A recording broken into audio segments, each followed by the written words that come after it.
I literally remember the formation of CTA. And so I'll say this a little bit. Richie needs to do a CTA of Richie.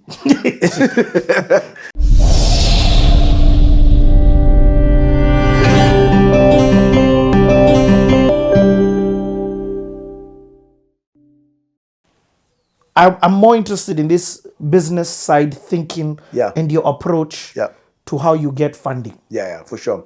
Well,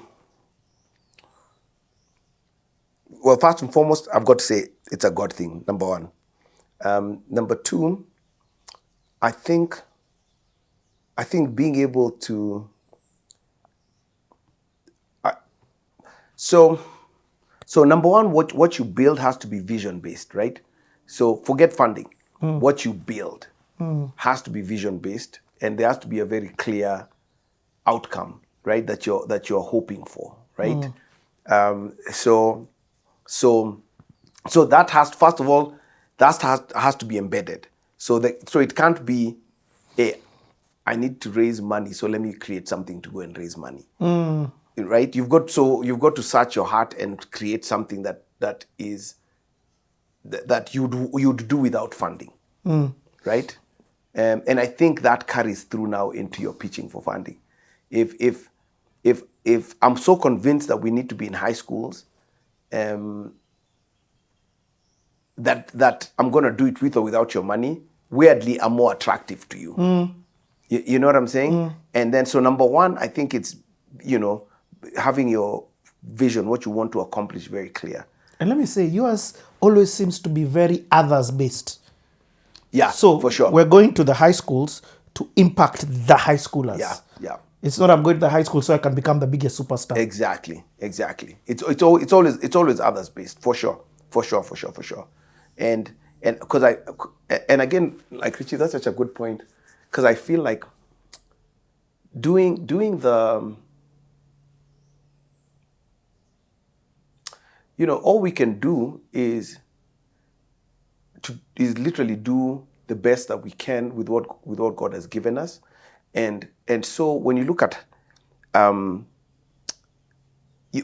this concept of how, even with our previous conversation of, I think our last episode or whatever, when we were talking about what does it mean to make it, what does success look like. So you've got to be able to, first of all, search your heart, number one. Number two, the others based is you realizing that that's literally the best you can do, is do what you can so that others can, right?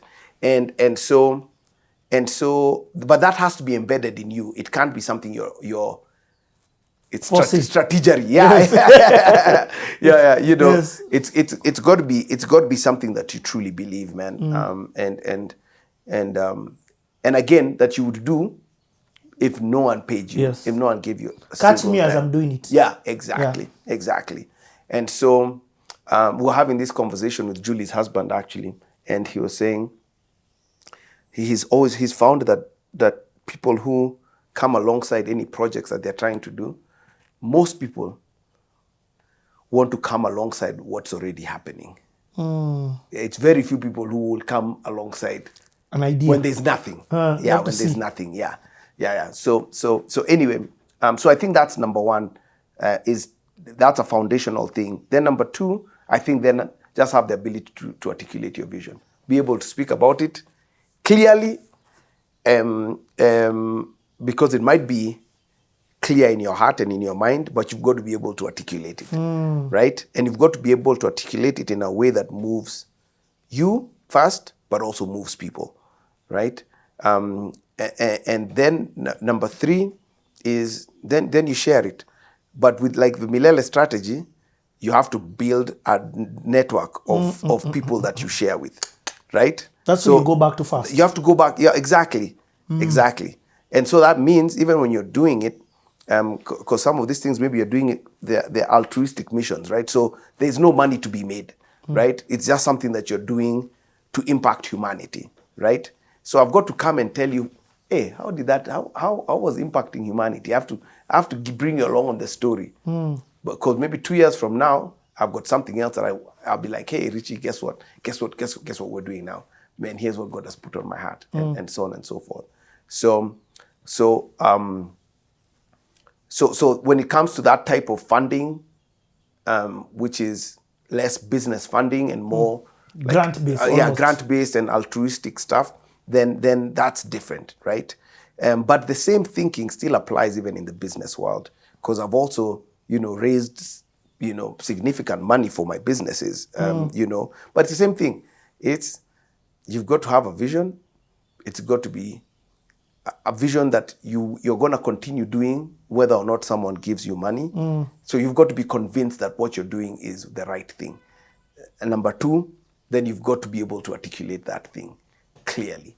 And number three, you've got to build those relationships and keep on talking with them. And do you build those relationships to get the thing?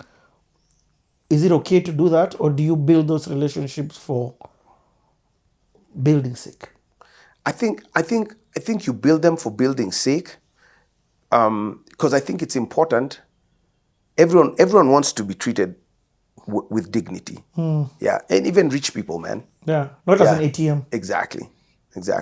Even God. Yep. So exactly. So I'm not just coming to you when I want to be able to share these stories. I want to laugh with you and tell you, oh man, look at what happened. Oh man, we're in trouble.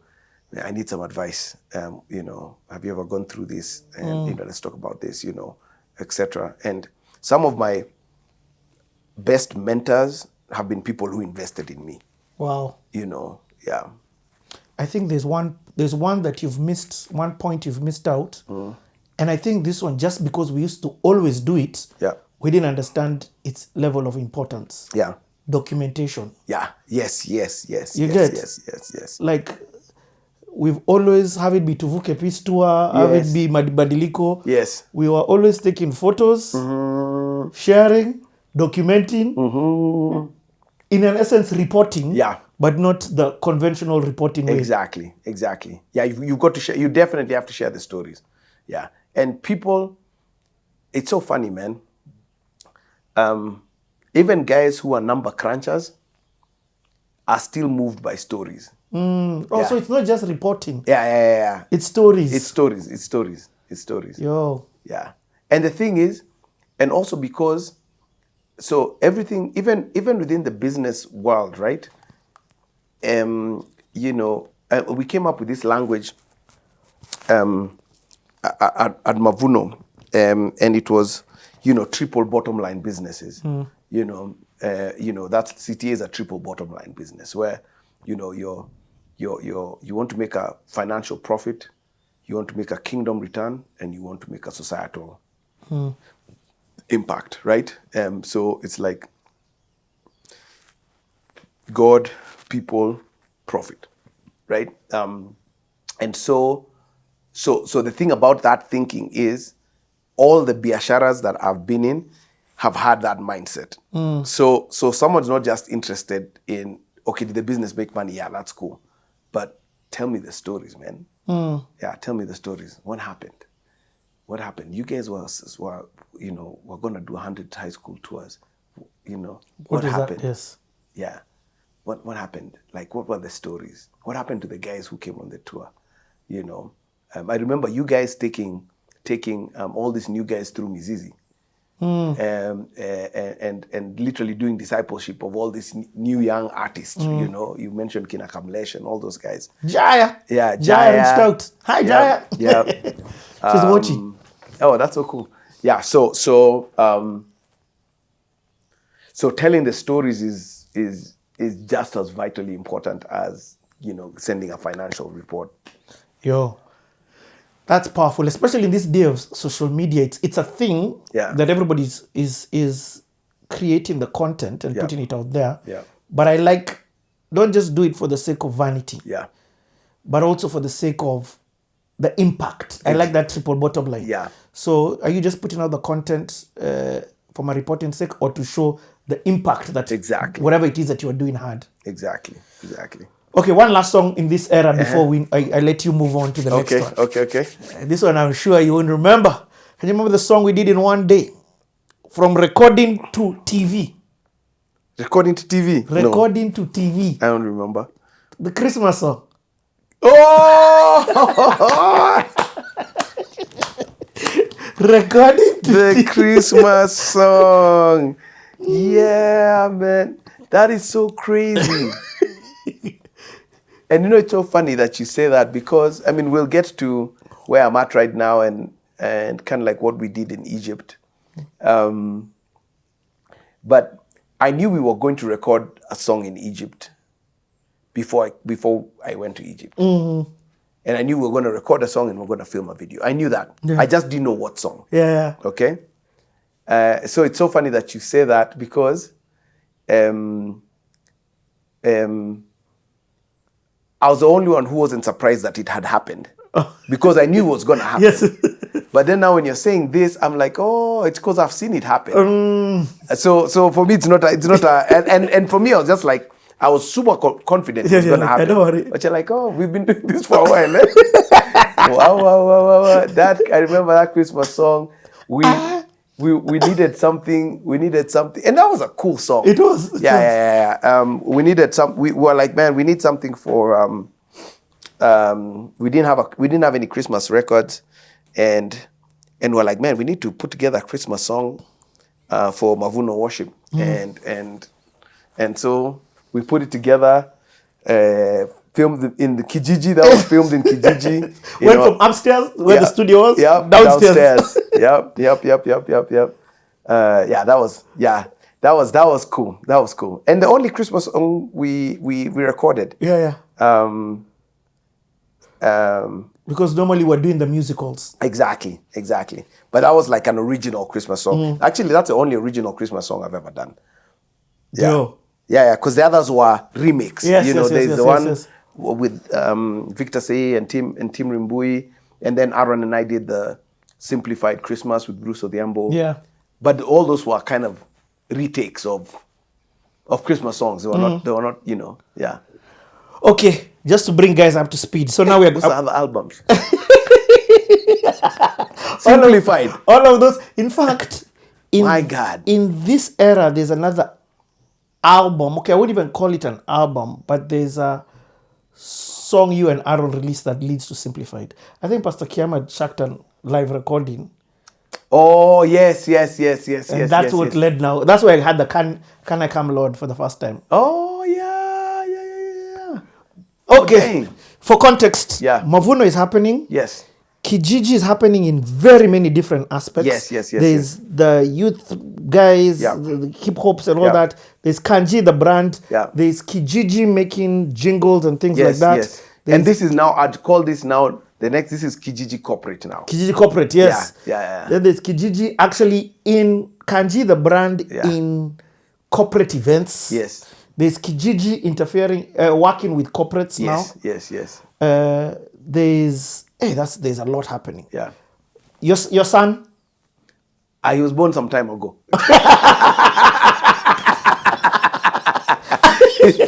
He's alive. Benga man. Hey. So funny, man. Benga was born when we were living in South B. And by the time we moved to, because we moved now the studio from South C to, he was just like about a year old, to Navigators. He was just about a year old. So him is a kid of the burbs. He doesn't remember. Stella remembers. She remembers. She used to go to kindergarten in one of the schools in South B. Tembea there, and so she enjoyed that life. Yeah. She actually remembers Benga that he was less than one. Yeah. Zano sees a goat and says horse. Yeah. Daddy, look at this goat. Look at this dog. Yeah. Him, he knows grass. That's funny. So yeah. What triggers the move? So what triggered the move is, it's interesting. Wendy's dad had always told us that you move where your kids go to school. Wow. Like your kids force you to move. And at this point, Sela was going to Logos Christian Academy, which was near Yaya Center. And but that commute was killing us. And then also now we are the business now is we're entering our corporate season, right? And we're just like, man, we need to be where the action is. So we moved now from South Sea and moved it to Navigators. But then now us guys were like, hey, even us guys are moving. So we moved all our lives based on Sela's school choice. we moved everything now to that part of Nairobi. So we moved to Valley Arcade. Sela was going to school at Benga soon after at Logos, and now us guys now are in Navigators. And this is now, that move was significant because before we were a record label that did extra things, right? Now we were a corporate entity. And in fact, I say Kijiji Records kind of tones down and Kijiji Entertainment tones up, right? And even our brand changed from Kijiji Records to Kijiji Entertainment. And so... And I left at this time. Yes. This is where... South Seas where I was like, let's go do CTA. Yeah, exactly. And that's so crazy because the... I literally remember the formation of CTA. And so I'll say this a little bit. Richie needs to do a CTA of Richie.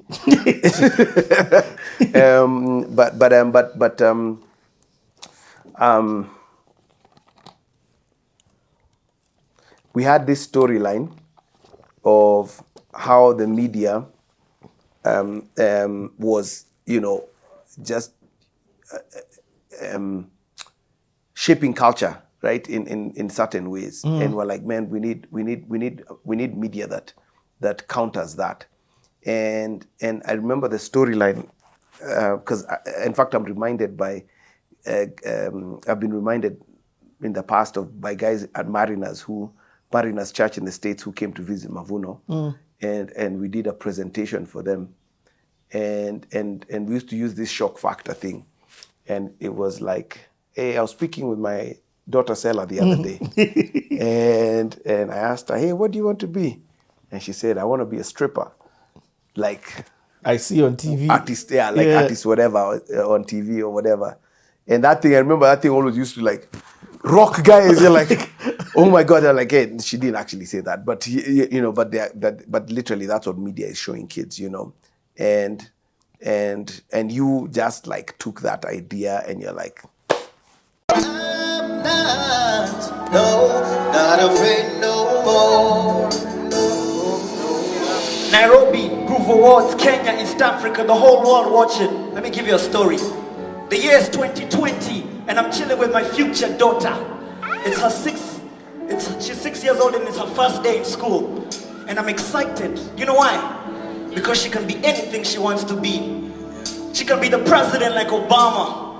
She can be a lawyer, doctor, anything. And so I'm excited. So I ask her, hey baby, when you grow up, what do you want to be? Tell me, daddy, when I grow up, mi nataka kukuwa prostitute. Mi nataka kukuwa pole dancer, vile nimeona kwa TV. Mi nataka kukuwa kama Beyonce, nitoe nguo, I remove my clothes, and that way I'll make money. But the reason why we sing this chorus and we say we're not afraid is because in this audience, there are gospel artists who are making such wonderful music, Bible-inspired lyrics that are changing the destiny of my future 6-year-old daughter. We have audio and video producers making non-booty shaking, non-drinking alcohol kind of music videos that are changing the destiny of my 6-year-old daughter. We have sponsors and corporates who are financing this gospel industry and changing the destiny of my future 6-year-old daughter. And that's what cleaning the airwaves is all about. Listen, I wake up in the AM and I switch on the FM. Lies, deceit, fantasy rhymes. Because Ray Charles is in charge of Stevie Wonder. No wonder my generation is going under. Weka shida chini, rusha mikono juu. But when the music stops, and then it's hands to the floor, pick up your problems, back to the start, back to the pain. Vicky, DJ, I wanna go back.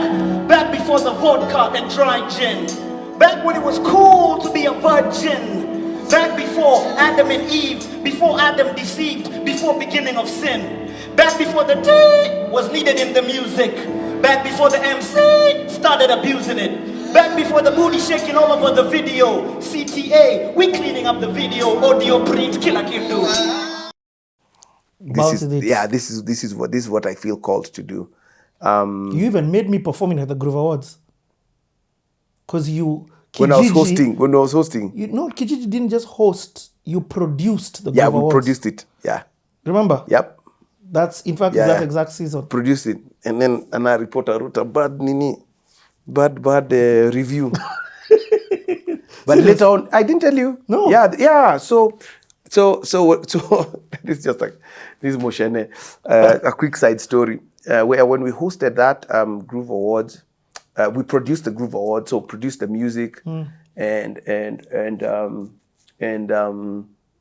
I mean, we leveled it up. Like, I mean, it was the whatever's were choreographed, the performances, the band, the arrangements, we did you know what the Grammys do, tribute, and we did the tribute. The tribute was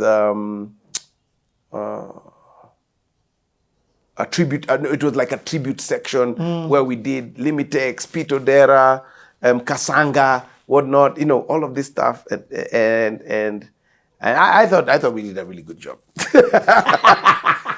So, but then the next morning, Banamaze, the Sunday newspaper, you know, the one that the pullout. Yeah. It was the buzz. Buzz. It was a whole story about how rubbish me and Amani were.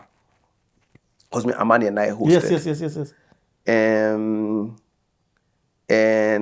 that was very puzzling. And anyway, I can't remember that name of the reporter. Anyway, his name is not important. But anyway, now years later, we found out that the guy had like beef with me. Like, so it wasn't because it was a bad show. It was just take it out. Yeah. I was like, boss, man, I should have just called me, man. Why'd you have to do that, man? Anyway, so now when we moved to Navigators off of Ngong Road, and now we enter our corporate season. Now, that's my first fundraising round I've ever done. Wow. Where I hit, you know, I go and I raise in seed capital.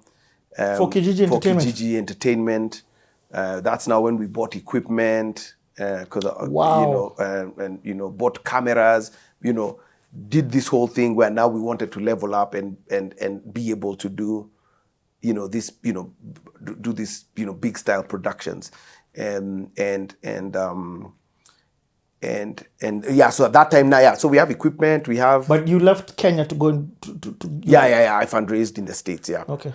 And that your Kenya America relationships, this relationship you have between Kenya and America, it's really been pivotal for you, huh? It has, for sure. Like literally from the beginning of my life, because my first few years were spent in the States. Yeah. So it's like it's a weird relationship, man, between me and the States and me and Kenya. It's interesting. Wow. So anyways, so did that. And what's the vision at this time? So for now Kanjii Entertainment. Yeah. So now it's just to become because one of the questions that I always used to ask is, where's the money? Right? Because I've always felt like, man, if you need to find where the money is, so that you can do the things that you need to do, right? And the things that you're called to do, but you need to find the economics. The economics need to work, right? So my assessment at this point was like, man, and the same reason I went from distributing CDs, walking around with Jegeman and Stan, to let me build a studio and start recording the music. Let's start doing and then not just recording your music, let's start doing events for our artists. So all that thinking was always like asking, you know, number one, what's the industry I belong in? and where's the money, Okay. right? So now I'm like, okay, I think it looks like the money is in the corporate sector, and so we have to become a service to the corporate world.